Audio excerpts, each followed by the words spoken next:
Hey everybody. So I'm going to call this like lesson two. We've got lots of things to cover for memory, but you've gone through the memory workshop. So we've talked about memory objects. We've talked about the mind palace. We've talked about storytelling and linking. And I kind of referenced two of my other favorite strategies, which are attribute packing and memory pegs. And it's probably going to be too much for us to cover memory pegs and attribute packing in this workshop. So let's just focus on memory pegs and then we can deal with attribute packing a little bit later. And then we'll get into one of the coolest strategies, which is the basic number objects, which is very involved. But I'm not going to review memory objects and storytelling and linking and mind palace because you have access to those workshops and you should have that in your guide and all that stuff.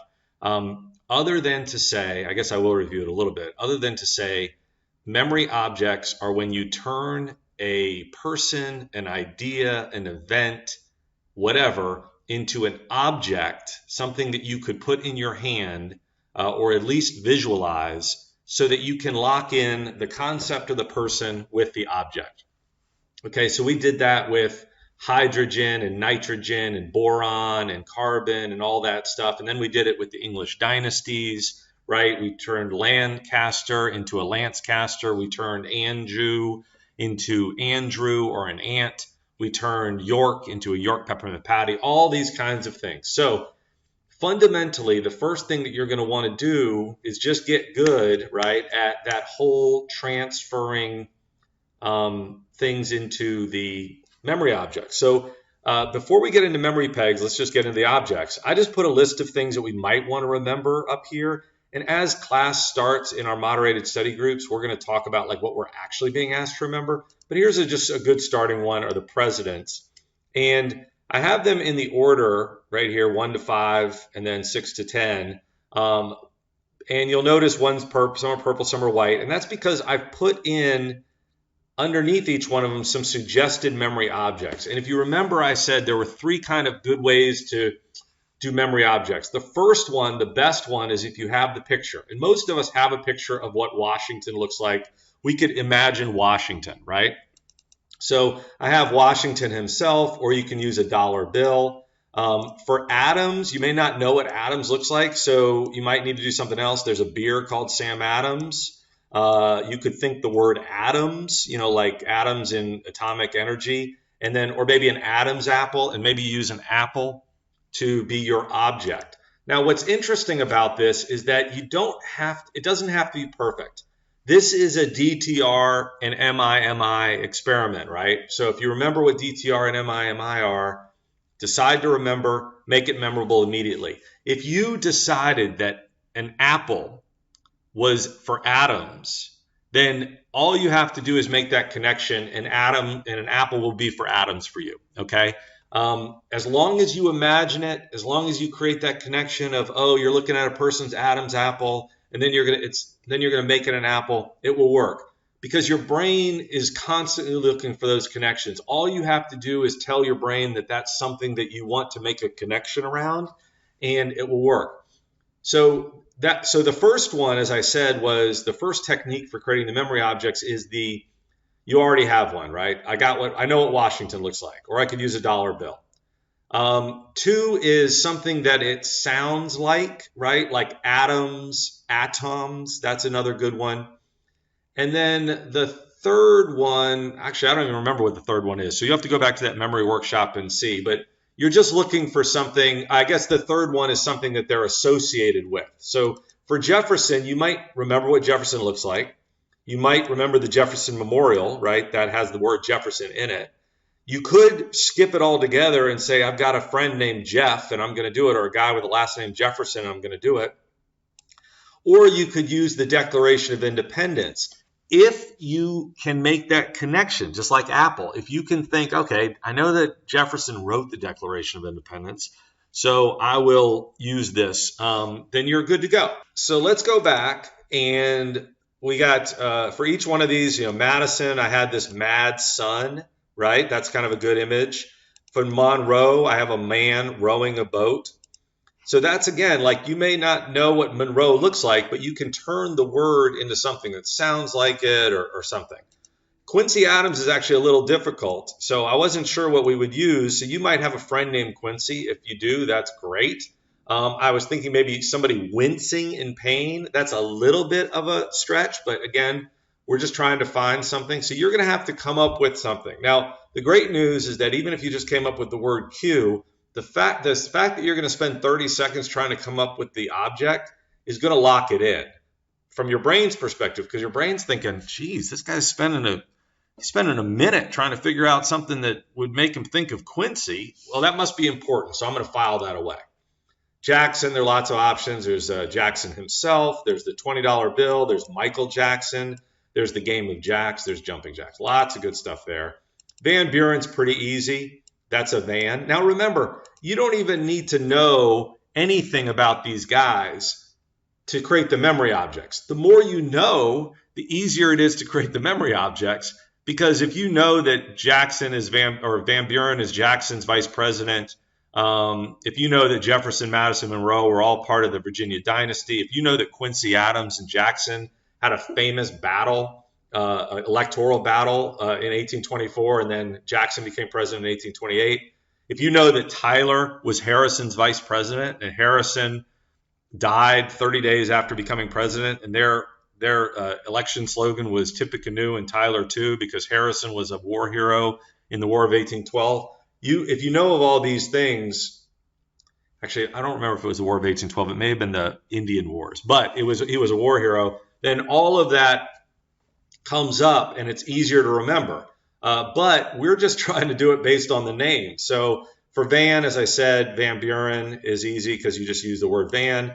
Harrison, I was saying a hairy son, like we did a mad son, or one of my students and I created hairy son, like a werewolf. Because if you just say a werewolf, then you think, oh, he's hairy. Oh, that's close enough. I mean, there's 2 Harrison presidents in American history, so we're going to have to deal with that at some point, but that's a good start. And then Tyler, you could do a tie. You could do a tie with a lure, like fishing. You could do a zip tie, or you could do Tyler Perry, a famous actor, producer, if you know him and if you know what he looks like.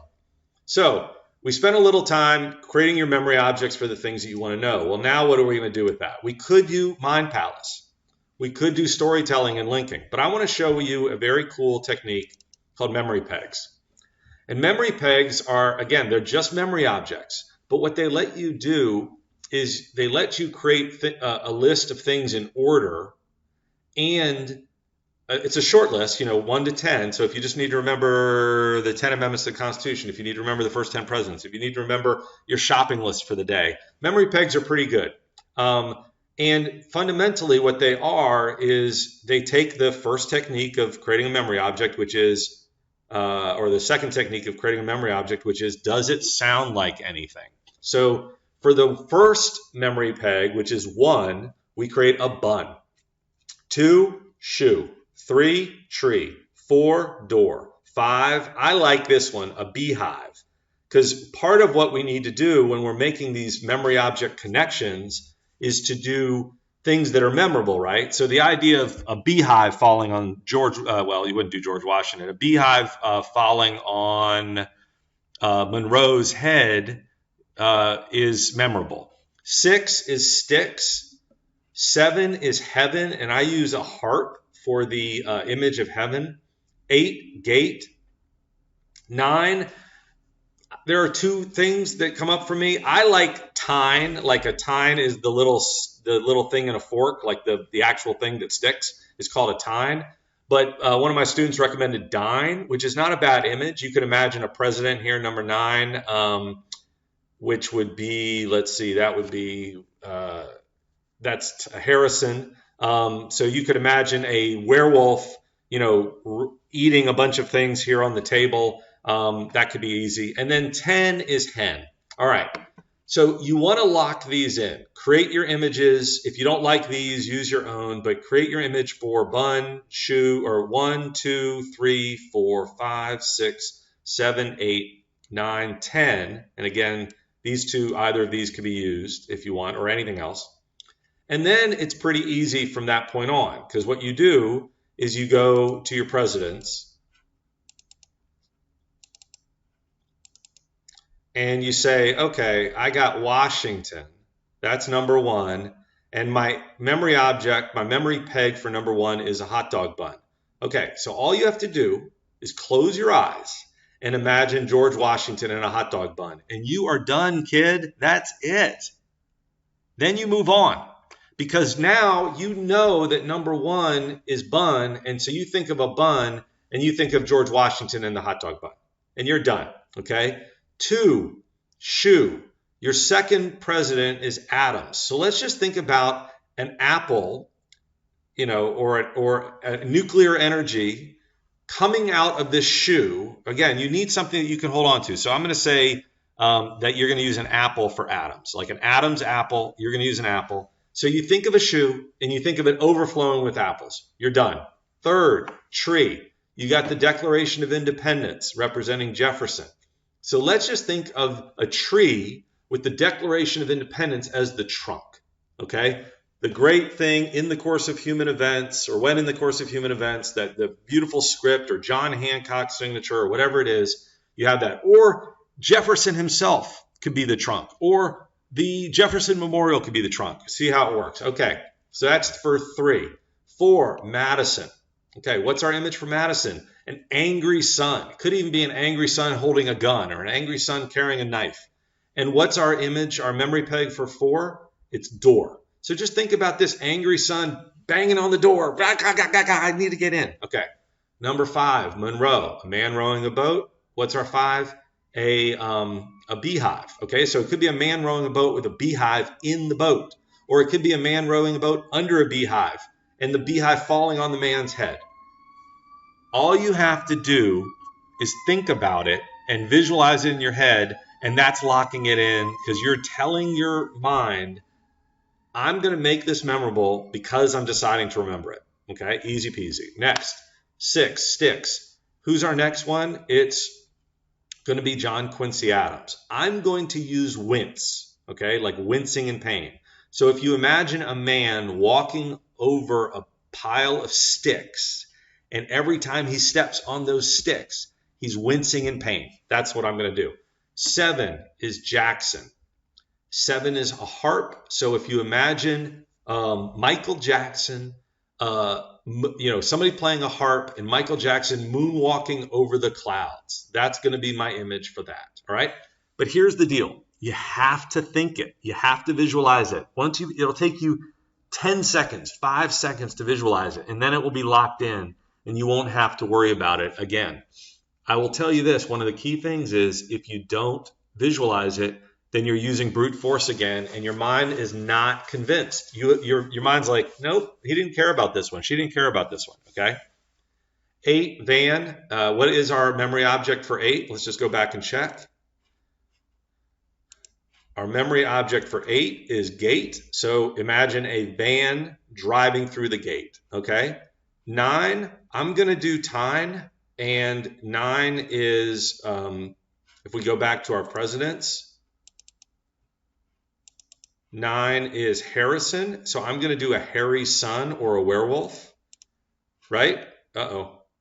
This might refresh it. Okay. Memory pegs, 9. I'm going to imagine a werewolf, and this is a little gross, okay? But this is the point, is to make it memorable. I'm going to imagine a werewolf stabbed in the back with a big, giant fork, okay? And maybe even you holding the werewolf up on the fork.